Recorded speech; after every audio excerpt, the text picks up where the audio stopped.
So let's talk about this 120-year-old Stevens Marksman. The problem we were running into is that this lever would drop down like this. It wouldn't hang, wouldn't lock up. It just kept dropping down. The other problem we ran into was when it was supposed to go into battery, it would not face up. It would end up with a little bitty gap like that right up here. So that little bitty gap was just enough to make it just loose. And it's, like I said, this is 120 years old. It's a boy's rifle is what they used to call it. In fact, I was reading somewhere that if you buy enough hog feed, they used to give you one of these free at the feed store. So, I mean, they only sold for like $3.80 when they were new back in the day. So let's take a look at what we got to do to fix this. The problem is that parts had worn out. And because those parts had worn over time, what was supposed to be a circle was now oval shaped. And this piece, called an actuator, I think that's what it's called anyway, these holes were actually ovaled on each end. And it's funny that they ovaled out, but that's the softer piece of metal, I guess. You got a pin that goes through one of them, and you got screws that go through the other ones. And the screws and pins had actually worn these out and ovaled them out. We actually ovaled this piece out too. This big piece right here, this big screw, which had a good shoulder on it, had actually ovaled this out as well. So what we had to do was we had to push some of that metal back in. So let me just make a quick thing here, and maybe I can show it to you that way. I mean, this guy looks like this, right? Got a curve up there, got a little tooth up here for the actuator, curves around here. That's supposed to be a circle. That's supposed to be a circle. But over time, they had become, got to look at it, see which way they work. Okay. They had become oval shaped like this, just from normal wear. So we had to heat this piece up individually. You can see the lines on it right now from the heat. We'll go back and fix all that. But what we did was we heated this guy up one end at a time. And when we did, we would peen that metal back into place on each side, because you can move metal pretty good. And by pushing that metal back in, it turned us from an oval back into a circle. And then we were able to work with what we had left. Polished hammers. Just use that little peen end right there and just tap, tap, tap, tap, tap, tap, tap, tap, tap. Little tappy, tap, tap gets it in the hole, right? So that worked for that. And as you look at that, you can actually see the peen marks when I get the light on it right. Let me see if I can get that light on there right. Come on. Here, let me try something here. Let's try it this way. Maybe that'll help us get a little better. You can see the marks. So we peened those ovals back in to a circle, back into a hole. And now the pin that fits in this one, the pin was in good shape. Pin held up great. I mean, it's I guess it's a harder piece of metal, but it fits in there. There's no play. I mean, it doesn't even slide in there easy. It's that snug. So that's exactly what we want. So that gave us the kind of connection we needed to take the slop out of it, because we're trying to get rid of that lever dropping down, and we're trying to get rid of that lack of facing up. Now, we did this also, same situation. If you look at that, you can see where I had to peen this all around here, heated this up and peened it too. Peened it from this side and from that side. Here, I'll do this for you. That's the way the oval went. So when I peened it, I pushed the metal back in from each one of those sides. And by pushing that metal back in, we could then clean that up and end up having it fit so that the pin that goes through it right here fits pretty snug. Very snug. No play. I mean, there's no play.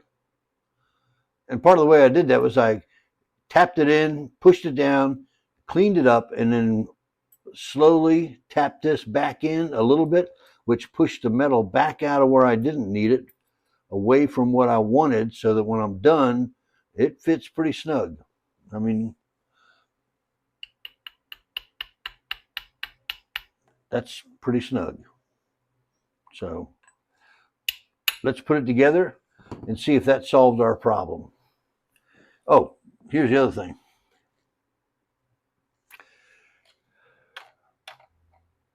Here's 2 screws. If you look at this screw, this is the original screw. It has a very small shoulder, which runs from here to here. This is the one I made. It's got a shoulder runs from here all the way down to here. And that's because I don't want the new metal that we got back, that we reclaimed, so to speak, on here, to be destroyed by all these threads, which is what really happened to the original one.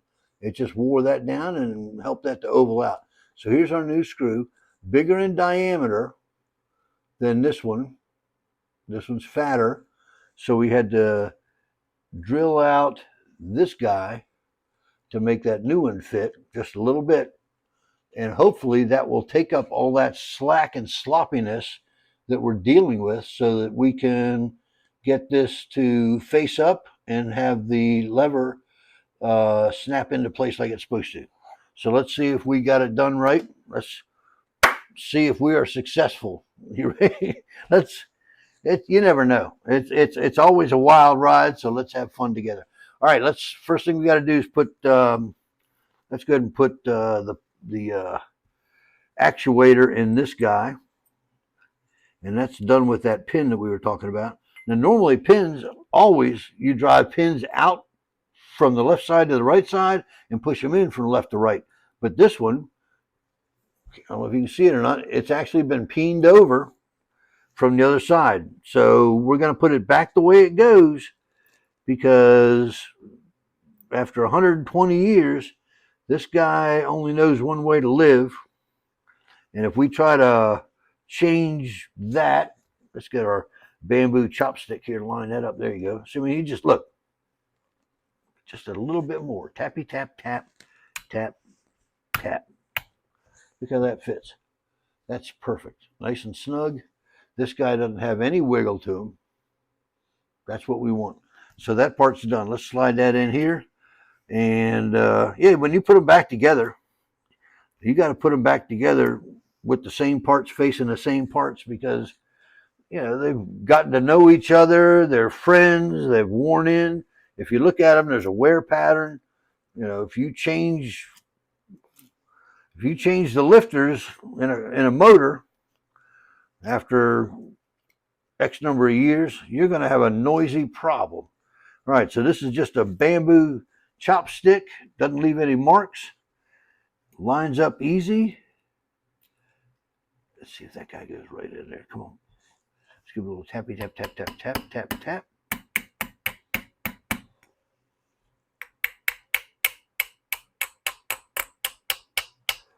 There you go. That's a nice snug fit. So let's get the right screwdriver tip. Let's put that guy in there. Keep my hands out the camera. There we go.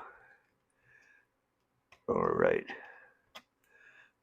When you get a screw started, turn it backwards and you'll feel that thread click when it drops in. So turn it backwards first, then turn it the direction it needs to go. All right, so next we're going to put our pin in the lever. That's this one. We didn't need to do much work on that because all this was pretty well straightened out. It didn't seem to have much wear and tear on it. We're going to have to go back and take all these screws out. Again, if you're doing this kind of stuff, you can expect to take these things apart 50, 60 times. I don't know, maybe 10. But you're going to take them back apart a bunch of times. So wait till the end to do all your fancy screw work. All right, so here's the difference. Our new screw and our old screw. The new screw is too skinny and has that bad shoulder on it. Here's the new one that we made. If we're lucky, that'll fit. Come on. I don't think we need tappy tap tap much on that guy. Yeah, that looks like that's a good one. Let's see if we can't get that to seat. Oop. Would help to hold on to the screwdriver, boy. Now listen, you'll hear it click. Do you hear that? See that? That's what I'm saying. Turn it backwards. You'll hear it click in there. I'll do it again just for entertainment purposes. There. Well, it didn't do it as loud that time. Let's get the right screwdriver tip. Otherwise, we're going to mess something up. All right, so let's snug that guy up.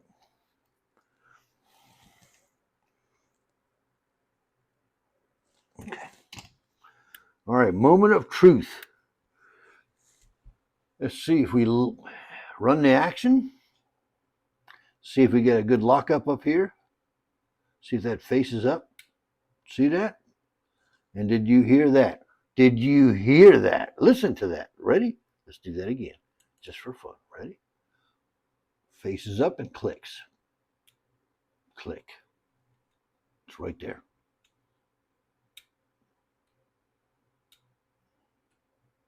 That's the way it was before. That's the way it is now. So, take them apart, figure it out, have fun with it. You learn something new every day. What'd you learn today? Anyway, so we're going to go ahead and finish with the rest of this guy. I got some more bluing to do, some more cleanup to do, and get him ready for that. Barrel's all done, the stock and the fore end's all done. After doing all the work I did to make that happen, kind of got to, it's going to look like an old honest gun because you're not going to get these pits out. If you take these pits out, you're going to go past the engraving that was put in, that was rolled in when they manufactured it, and we're not going to do that. So we made a decision to stop there after polishing what we did. We're going to do some more bluing on it and work on it, but this used to be case hardened, which is a beautiful finish, but we're not going to have that. We're not going to be able to get to that point where it's worth doing that with those pits on there. So I hope you enjoyed that. Thank you for watching. Don't forget to subscribe, and I will see you next time. Say your prayers. Be safe. God bless America. Thank you for watching Heritage.